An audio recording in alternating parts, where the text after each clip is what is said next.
Ce mercredi 24 septembre, John Chen, le patron de BlackBerry, présentait un smartphone vraiment différent, un smartphone carré, un smartphone surtout très attendu, Olivier. Bonjour Alex, c'est vrai, depuis 2 ans, BlackBerry n'avait pas sorti, en tout cas n'avait pas suscité une telle attente avec un terminal depuis en fait le Z10. Il y a eu beaucoup de buzz par rapport à ce smartphone carré, le Passport. Faut dire que depuis 2 ans, les ventes de BlackBerry se sont parfaitement écroulées et John Chen, le nouveau patron, a donc décidé de prendre un virage qui est complètement entreprise, B2B, et d'abandonner le segment grand public. Et ce terminal, ce Passport, est clairement créé et pensé positionné pour le monde de l'entreprise, pour les pros. A priori en tout cas.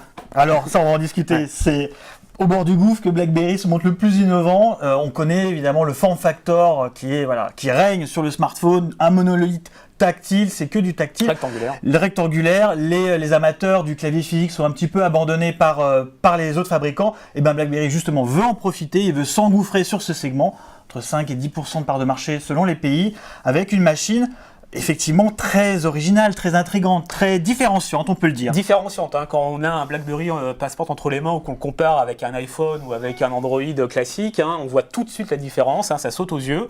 Pourquoi cette forme carrée ? Qu'est-ce qui a motivé BlackBerry à sortir ce format ? Encore une fois, c'est pensé pour le salarié nomade. Pourquoi ? Parce que BlackBerry assure que l'affichage est beaucoup plus ergonomique. C'est-à-dire qu'en affichant 60 caractères par ligne, au lieu de 40 pour les smartphones classiques. Smartphone classique en mode portrait évidemment. Voilà. On s'approche finalement des impressions des livres classiques. Et donc BlackBerry dit, avec ce format, on évite de retourner tout le temps son téléphone pour lire un mail, pour lire une feuille de calcul, pour lire une page internet. C'est ça l'intérêt du carré, du 1 sur 1 qui est assez... c'est l'ADN de BlackBerry, souviens-toi du bol, du curve, on avait du 1 sur 1. L'idée, comme tu le dis, c'est l'argumentaire, mais c'est une réalité. Nous, on l'a depuis une semaine, on a joué avec. Effectivement, une feuille Excel, même une page web, c'est beaucoup plus confortable. Voilà. Ça l'est un peu moins, évidemment, pour des photos ou des vidéos. C'est vrai. Mais franchement, on s'en fout. Voilà, pour BlackBerry, c'est pas l'idée. C'est pas l'idée. Il y a quand même une précision à apporter sur cet écran carré, c'est sa taille. C'est aussi ce qui fait son format assez encombrant. 4 pouces et demi. 4 pouces et demi sur du carré, c'est quand même assez important. Maintenant, c'est le parti pris aussi, et c'est la prise de risque de BlackBerry, c'est d'avoir un terminal qui s'utilise à deux mains, véritablement à deux mains. Et qui joue la carte de l'ergonomie de lecture, du confort, encore une fois, pour le salarié. Confort qui est, on va dire, épaulé par le fameux clavier physique. Alors, le clavier physique. Attends, juste un petit mot sur cet affichage. 15,5 pouces, je l'ai dit, c'est un très bon affichage. Un IPS. Vraiment, on est sur les standards actuels du haut de gamme sur Android, avec une très belle densité de pixels. Une très belle performance, ça on va y revenir. Une autonomie canon, ça on le dira à la fin. Et puis surtout, c'est l'élément différent sur BlackBerry, on l'a dit. Le clavier physique qui a toujours été au cœur de l'ADN de BlackBerry, que BlackBerry avait un peu abandonné lors de son virage, on va dire Z10, Z30. Des flops d'ailleurs. Voilà, des flops, ils se sont dit on va faire du clavier tactile. Là, pour le coup, ils reviennent aux fondamentaux. C'était une grosse attente à la fois des entreprises et des salariés.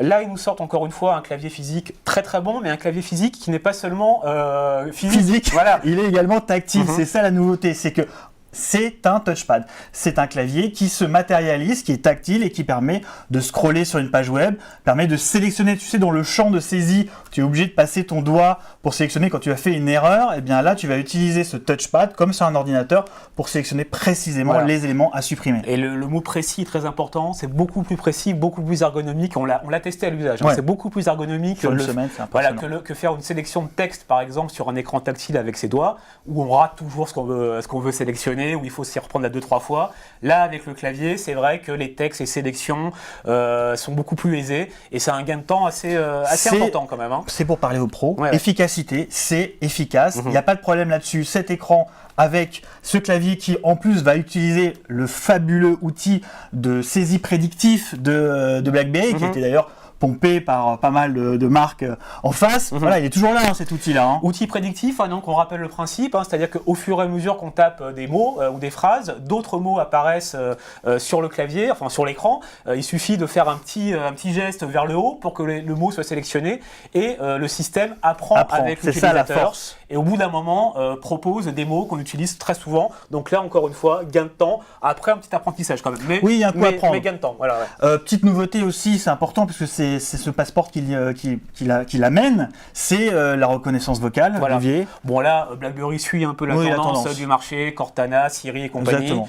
un assistant vocal que BlackBerry assure. Signé Nuance. Voilà, que BlackBerry assure efficace et bon, pour l'instant perfectible. Il nécessite d'être connecté comme tous les assistants. Voilà, et puis il sera amélioré au fur et à mesure. Comme chez la concurrence d'ailleurs. Hein. On va parler un petit peu du frein jusqu'à présent, frein à l'adoption de BlackBerry OS 10. C'était les applications, Olivier. Voilà, alors donc là, ce passeport inaugure la nouvelle version majeure de BB10 qui est donc estampillée 10.3, dont la grande nouveauté est effectivement l'accès à la boutique d'applications Android, donc qui renforce quand même considérablement l'offre applicative de BlackBerry, qui était le gros point faible, hein, comme tu l'as dit, de BlackBerry. Petite précision, c'est pas le Play Store, c'est pas l'accès au kiosque de Google, c'est l'Amazon. Ouais. Donc c'est la sélection. Alors ça reste de l'Android, ça reste de l'application Android, mais on n'a pas toutes les applications. On en a 200 000 des applications donc Android référencées sur cet App Store, parce qu'il s'appelle comme ça, d'Amazon, plus les 100 000 qu'on a sur le BB World, donc le kiosque de BlackBerry, fait 300 000 en tout. Surtout, BlackBerry parle d'une compatibilité à hauteur de 98% sur les applications Android. Ouais. Moi, j'en ai téléchargé quelques-unes, ça tourne plutôt pas mal. Il y a parfois quelques bugs quand même. Oui, alors ça tourne pas mal, c'est vrai. Le problème, c'est que parfois les portages, ou en tout cas les portages d'applications, n'exploitent pas, on va dire, l'ergonomie propre à BB10, qui a une ergonomie un peu particulière. Exactement. Du coup, c'est un peu déceptif. Bon, après, on verra bien. En tout cas, BlackBerry assure que le téléchargement de ces applications se fait très simplement, en un clic, comme avec le Google Play, voilà, ou comme avec Amazon. Donc bon, c'est un atout supplémentaire. C'est plus un frein en tout cas, voilà, c'est plus un frein à l'adoption. Voilà. Autre grosse nouveauté de ce BB 10.3, et là on est encore sur un usage qui est très pro, c'est Blend, la fonction de continuité des usages. Bon, en deux mots, hein, très simplement, c'est tout simplement pouvoir continuer son travail d'un BlackBerry vers un écran d'ordinateur ou vers une tablette. Une tablette, Android, iOS. Android, iOS, Windows Phone, hein, il me semble. macOS. Le tout de façon très sécurisée pour éviter que quoi que ce soit stocké sur les machines de destination. Donc c'est que de l'affichage. Comme avec Mac Continuity, oui, c'est un peu la même idée. On peut afficher sur son écran d'ordinateur les appels entrants, les SMS, enfin toute une série de fonctions assez intéressantes, encore une fois, qui parleront aux salariés, parce que avoir son BlackBerry et pouvoir porter comme ça simplement ses contenus, son travail, ses fichiers, les afficher, encore une fois, les consulter. Il y a de la consultation et il y a de l'édition. Alors sur iOS, c'est pas encore très clair. C'est vrai que nous on n'a pas trop pu vraiment jouer avec ce blend, mais sur Android, il sera possible effectivement de se partager directement les contenus. Donc ça, c'est vraiment très intéressant. La force principale de ce passeport, c'est l'autonomie, une autonomie de dingue. Oui, alors une batterie de 4500 mAh, c'est ça? On est sur du 3450 voilà. Sur un terminal donc de 4-5 pouces, une journée et demie loin d'une prise en usage intensif. Oui, alors c'est ce que BlackBerry promet, hein. Alors, encore une fois, il faut le vérifier parce que c'est toujours un peu compliqué. Moi, je l'ai vérifié, moi. D'accord. Moi, je l'ai vérifié. Alors, ils disent une journée 30 heures. Voilà, ils disent 30 heures en usage intensif. Ce qui est intéressant de savoir, de noter aussi, c'est que BlackBerry, là encore, revient à ses fondamentaux, parce que l'autonomie a toujours été un point fort des BlackBerry. Ils avaient un peu mis de côté ce point avec les fameux Z. En jouant sur la finesse et le poids, comme tout le marché. Ces fameux BlackBerry Z1 et Z10 et Z30 étaient fort peu autonomes, hein, faut bien le reconnaître, alors que celui-là, visiblement, tient la route. Il tient la route. Très franchement, alors quand on dit une journée et demie de usage intensif de travail, évidemment. Voilà. Hein, c'est vraiment, on est sur une journée de travail avec un petit peu de gras pour le lendemain. Le revers de cette très large autonomie, c'est, on l'a dit, le poids, hein, c'est un poids lourd de la mobilité. Hein. 194 grammes, c'est assez énorme. À titre d'info, tiens, on a un iPhone 6 ici, donc en 4-7 pouces, il fait 129 grammes notre iPhone. Hein. Alors encore une fois, moi je pense qu'au niveau, en tout cas pro, B2B, le salarié est prêt à faire la concession d'avoir quelque chose un peu plus lourd, mais d'avoir quelque chose qui tient plus de 24 heures, parce qu'il n'y a rien de plus frustrant quand on travaille, ou même pour un usage plus grand public. Hein. Alors justement, tu lances le mini débat et on va conclure là-dessus. Effectivement, on l'a dit, la volonté de John Chen, c'est de s'adresser aux pros, c'est leur cœur de cible, c'est là où il y a encore de la marge à prendre. Maintenant, on se souvient en 2008-2009 du succès du Bold. C'était le téléphone du patron piqué par leur fille qui était adepte du messaging. Et bien là, on pourrait retrouver un peu la même logique. C'est une machine qui coûte 649 €, qu'on trouve désormais là, vous pouvez l'acheter. qui est apparemment en rupture, tu me disais, Olivier? Alors oui, c'est une divine surprise, hein, point d'interrogation pour BlackBerry. Depuis ce matin, le site américain de BlackBerry, en tout cas, est en rupture de stock sur ce terminal, donc on ne peut plus l'acheter en ligne pour le marché américain et canadien. Bon alors, la question est de savoir s'il y avait des stocks, parce que bon, BlackBerry ne devait pas trop s'attendre à en écouler beaucoup tout de suite, parce que encore une fois, c'est un produit pour les pros.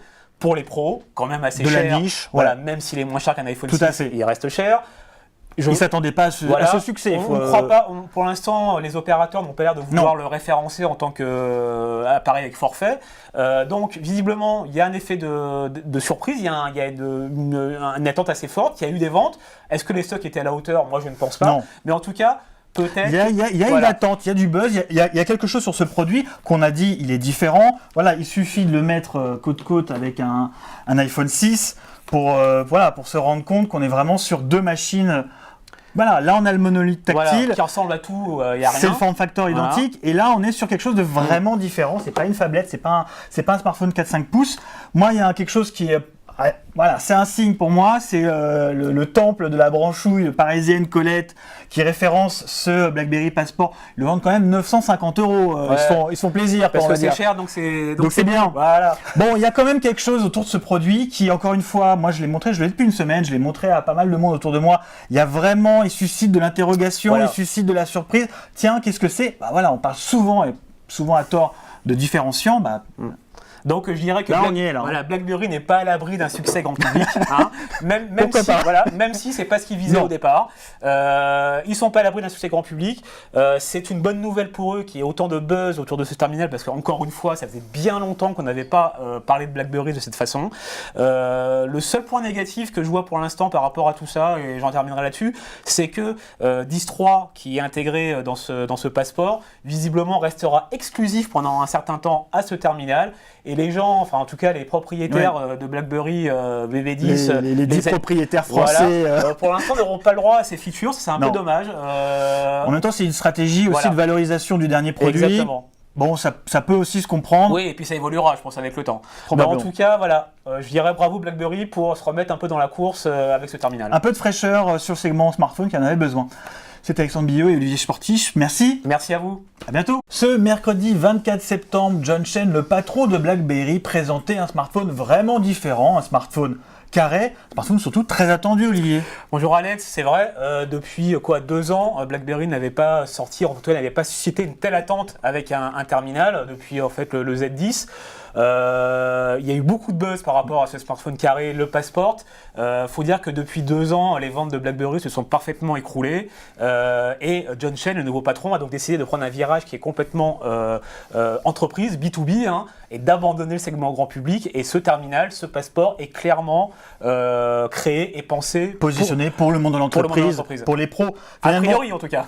Alors ça, on va en discuter. C'est au bord du gouffre que BlackBerry se montre le plus innovant. On connaît évidemment le form factor qui règne sur le smartphone, un monolithe tactile, c'est que du tactile. Rectangulaire. Le rectangulaire, les amateurs du clavier physique sont un petit peu abandonnés par les autres fabricants. Et bien BlackBerry justement veut en profiter, il veut s'engouffrer sur ce segment, entre 5 et 10% de part de marché selon les pays, avec une machine effectivement très originale, très intrigante, très différenciante, on peut le dire. Différenciante, hein, quand on a un BlackBerry Passport entre les mains ou qu'on le compare avec un iPhone ou avec un Android classique, hein, on voit tout de suite la différence, hein, ça saute aux yeux. Pourquoi cette forme carrée? Enfin, qu'est-ce qui a motivé BlackBerry à sortir ce format? Encore une fois, c'est pensé pour le salarié nomade. Pourquoi? Parce que BlackBerry assure que l'affichage est beaucoup plus ergonomique. C'est-à-dire qu'en affichant 60 caractères par ligne, au lieu de 40 pour les smartphones classiques. Smartphone classique en mode portrait évidemment. Voilà. On s'approche finalement des impressions des livres classiques. Et donc BlackBerry dit, avec ce format, on évite de retourner tout le temps son téléphone pour lire un mail, pour lire une feuille de calcul, pour lire une page internet. C'est ça l'intérêt du carré, du 1 sur 1 qui est assez... c'est l'ADN de BlackBerry, souviens-toi du bol, du curve, on avait du 1 sur 1. L'idée, comme tu le dis, c'est l'argumentaire, mais c'est une réalité. Nous, on l'a depuis une semaine, on a joué avec effectivement une feuille Excel, même une page web, c'est beaucoup plus confortable. Voilà. Ça l'est un peu moins évidemment pour des photos ou des vidéos, c'est vrai. Mais franchement, on s'en fout. Voilà, pour BlackBerry, c'est pas l'idée. C'est pas l'idée. Il y a quand même une précision à apporter sur cet écran écran carré, c'est sa taille, c'est aussi ce qui fait son format assez encombrant. 4 pouces et demi. 4 pouces et demi sur du carré, c'est quand même assez important. Maintenant, voilà, c'est le parti pris aussi, et c'est la prise de risque de BlackBerry, c'est d'avoir un terminal qui s'utilise à deux mains, véritablement à deux mains. Et qui joue la carte de l'ergonomie de lecture, du confort, encore une fois, pour le salarié. Confort qui est, on va dire, épaulé par le fameux clavier physique. Alors, le clavier physique. Attends, juste un petit mot sur cet affichage. 15,5 pouces, je l'ai dit, c'est un très bon affichage. Hein. Un IPS, vraiment, on est sur les standards actuels du haut de gamme sur Android, avec une très belle densité de pixels. Une très belle performance, ça on va y revenir. Une autonomie canon, ça on le dira à la fin. Et puis surtout, c'est l'élément différenciant de BlackBerry, on l'a dit. Le clavier. Le clavier physique qui a toujours été au cœur de l'ADN de BlackBerry, que BlackBerry avait un peu abandonné lors de son virage, on va dire, Z10, Z30. Des flops d'ailleurs. Voilà, des flops, ils se sont dit on va faire du clavier tactile. Là, pour le coup, ils reviennent aux fondamentaux. C'était une grosse attente à la fois des entreprises et des salariés. Là, ils nous sortent encore une fois un clavier physique très très bon, mais un clavier physique qui n'est pas seulement physique. Voilà. Il est également tactile. C'est ça la nouveauté, c'est que c'est un touchpad. C'est un clavier qui se matérialise, qui est tactile et qui permet de scroller sur une page web, permet de sélectionner, tu sais, dans le champ de saisie, tu es obligé de passer ton doigt pour sélectionner quand tu as fait une erreur, et bien là, tu vas utiliser ce touchpad comme sur un ordinateur pour sélectionner précisément les éléments à supprimer. Et le mot précis est très important, c'est beaucoup plus précis, beaucoup plus ergonomique, on l'a testé à l'usage, hein. C'est beaucoup plus ergonomique que faire une sélection de texte, par exemple, sur un écran tactile avec ses doigts, où on rate toujours ce qu'on veut sélectionner, où il faut s'y reprendre 2-3 fois. Là, avec le clavier, c'est vrai que les textes et sélections sont beaucoup plus aisés et c'est un gain de temps assez important quand même. Hein. C'est pour parler aux pros. Efficacité, c'est efficace. Il n'y a pas de problème là-dessus. Cet écran avec ce clavier qui en plus va utiliser le fabuleux outil de saisie prédictif de BlackBerry, qui était d'ailleurs pompé par pas mal de marques en face. Voilà, il est toujours là, hein, cet outil-là. Hein. Outil prédictif, hein, donc on rappelle le principe, hein, c'est-à-dire qu'au fur et à mesure qu'on tape des mots ou des phrases, d'autres mots apparaissent sur le clavier, enfin sur l'écran. Il suffit de faire un petit geste vers le haut pour que le mot soit sélectionné et le système apprend avec l'utilisateur. C'est ça la force. Et au bout d'un moment, propose des mots qu'on utilise très souvent. Donc là, encore une fois, gain de temps. Après, un petit apprentissage quand même. Mais, oui, il y a un coup à prendre. Mais gain de temps. Voilà, petite nouveauté aussi, c'est important parce que c'est ce passeport qui l'amène, c'est la reconnaissance vocale. Voilà. Olivier. Bon là, BlackBerry suit un peu la tendance du marché, Cortana, Siri et compagnie. Exactement. Un assistant vocal que BlackBerry assure. Signé Nuance. Voilà, que BlackBerry assure efficace et bon, pour l'instant. Perfectible. Il nécessite d'être connecté comme tous les assistants. Voilà, et puis il sera amélioré au fur et à mesure. Comme chez la concurrence d'ailleurs. Hein. On va parler un petit peu du frein jusqu'à présent, frein à l'adoption de BlackBerry OS 10. C'était les applications, Olivier. Voilà, alors donc là, ce passeport inaugure la nouvelle version majeure de BB10 qui est donc estampillée 10.3, dont la grande nouveauté est